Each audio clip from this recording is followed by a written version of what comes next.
Hello मित्रों, मैं आपकी महिला मित्र फिर से आ गई हूँ आपके लिए एक मज़ेदार सी कहानी लेकर।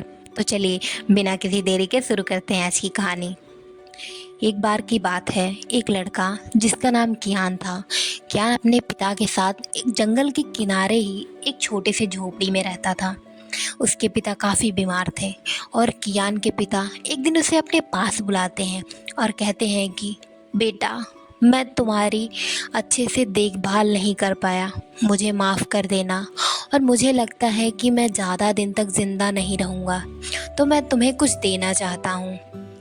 और वो कियान को एक बॉक्स में से एक सींग निकाल कर देते हैं और कहते हैं कि यह सींग जो मेरे पास है, यह मैं तुम्हें देना चाहता हूँ। कियान कहता है कि पिताजी, मैं इस मामूली सी सींग का क्या करूँगा। तब उसके पिता उसे बताते हैं कि बेटा, यह कोई मामूली सींग नहीं है, बल्कि ये एक जादुई सींग है। इससे तुम किसी के विचारों को सुन सकते हो। इसे तुम अपने कानों के पास लगाओगे तो तुम्हें पता चल जाएगा कि सामने वाला इंसान आखिर सोच क्या रहा है। मगर तुम इसका उपयोग अच्छे काम के लिए करना और इसका कभी भी गलत इस्तेमाल मत करना। कियान अपने पिता को धन्यवाद करता है और वह फिर कुछ दिन बाद कियान के पिता की मौत हो जाती है। इससे कियान बहुत ही उदास रहने लगता है, क्योंकि उसके पिता के सिवा उसका कोई भी नहीं था इस दुनिया में। बहुत दिन सोचने के बाद कियान को पूरी दुनिया घूमने का फैसला करता है और कुछ सामान लेकर वो वहाँ से निकल जाता है। बहुत दिन इधर उधर घूमने के बाद वह एक गांव के पास पहुँचता है। वहाँ का नज़ारा बहुत ही डरावना सा था और वह गांव शापित था। वहाँ गांव में कोई भी इंसान नहीं था और कुछ दूर अंदर जाने के बाद वहाँ उसे एक महल दिखाई देता है जो बहुत ही पुराना लग रहा था। वो महल बड़े बड़े पेड़ों से ढका हुआ था और वो पेड़ देखने में ही बहुत डरावने लग रहे थे। वो पेड़ देखने में ही ऐसे लग रहे थे जैसे वो अभी जिंदा हो जाएंगे। कियान अंदर जंगल में जाता है और वहाँ वो उस महल को नज़दीक से देखता है और फिर धीरे धीरे वो महल के अंदर जाने लगता है। अंदर जाकर उसकी नज़र खाने से भरे टेबल पर चली जाती है और उसे बहुत ही भूख लगने लगती है और वो बिना कुछ सोचे समझे जल्दी से जल्दी खाना खाने लगता है। तभी उसे बड़े बड़े कदमों के चलने की आवाज़ आती है और वो जैसे ही अपने सिर ऊपर करके देखता है तो वो अपने सामने एक बड़े से दानव को देखता है। उसकी बहुत ही लंबे लंबे बाल थे और उसके कान गोबलिन की तरह थे। वो गुस्से में उसी की तरफ घूर रहा था। कियान बहुत डर जाता है। उसके बाद दानव कहता है, तुमने मेरा खाना खाया है, अब मैं तुम्हें ही खाऊंगा। तुम्हारी हिम्मत कैसे हुई मेरा खाना खाने की। कियान डरते डरते कहता है, मुझे माफ़ कर देना, मैं बहुत दिन से भूखा था, इसलिए मैंने बिना सोचे ये खाना खा लिया। मगर अब मुझे कुछ वक्त दे दीजिए, मैं आपके लिए अच्छा सा खाना बना सकता हूँ, क्योंकि मैं बहुत अच्छा खाना बनाता हूँ। उसकी बात सुनकर दाना थोड़ा शांत होता है और उसे उठाकर किचन में पटक देता है और कहता है कि बस आधे घंटे, तुम्हारे पास बस आधे घंटे हैं, उसके बाद तुम ही मेरा भोजन बनोगे। अपने बचाव के लिए तुम जो कर सकते हो कर लो। फिर थोड़ी देर बाद ही कियान एक प्लेट में कुछ खाना लेकर आता है।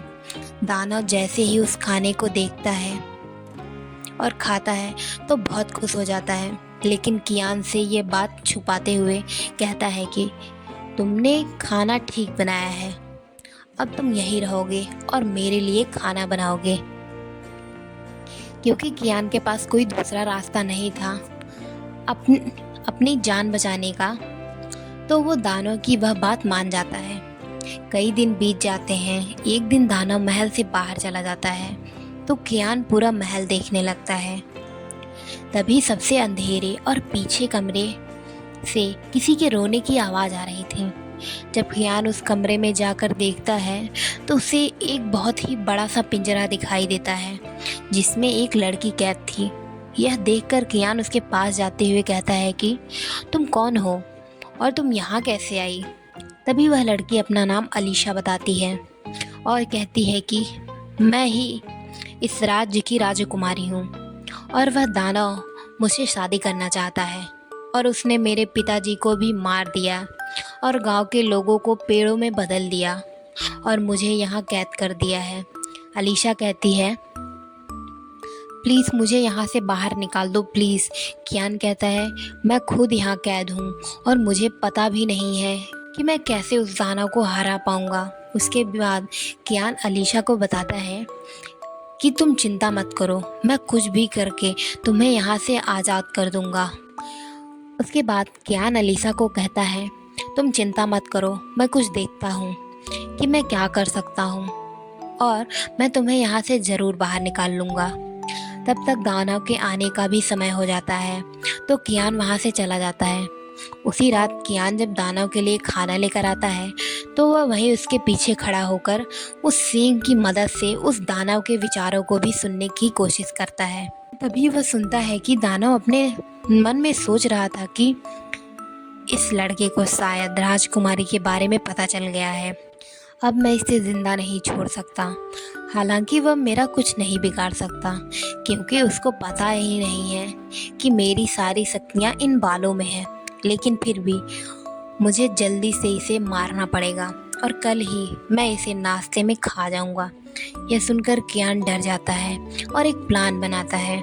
रात को जब दानव सो रहा होता है तभी वह धीरे से जाकर उसके बाल को काट देता है, जिससे धीरे धीरे उस दानव की शक्तियाँ कम होने लगती हैं और वह जल्दी से जाकर राजकुमारी को कैद से आज़ाद कर देता है। फिर कियान और राजकुमारी मिलकर उस दानव को कैद कर देते हैं एक छोटे से बॉटल में और उस बॉटल को एक अंधेरे कमरे में फेंक देते हैं। इससे उस राज्य पर लगा श्राप भी हट जाता है और धीरे धीरे वो पेड़ भी इंसानों में बदल जाते हैं और जंगल हरा भरा हो जाता है और महल भी बहुत सुंदर हो जाता है। सब चीज़ें अपने असली रूप में आ जाती हैं। अंत में कियान और राजकुमारी शादी कर लेते हैं और उस राज्य पर अच्छे से शासन करते हैं और खुशी खुशी रहने लगते हैं।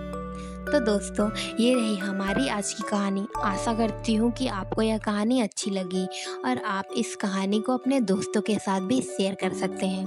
मैं आपसे फिर से मिलूँगी एक नई कहानी के साथ। तब तक के लिए आप अपना ध्यान रखें और बाय बाय।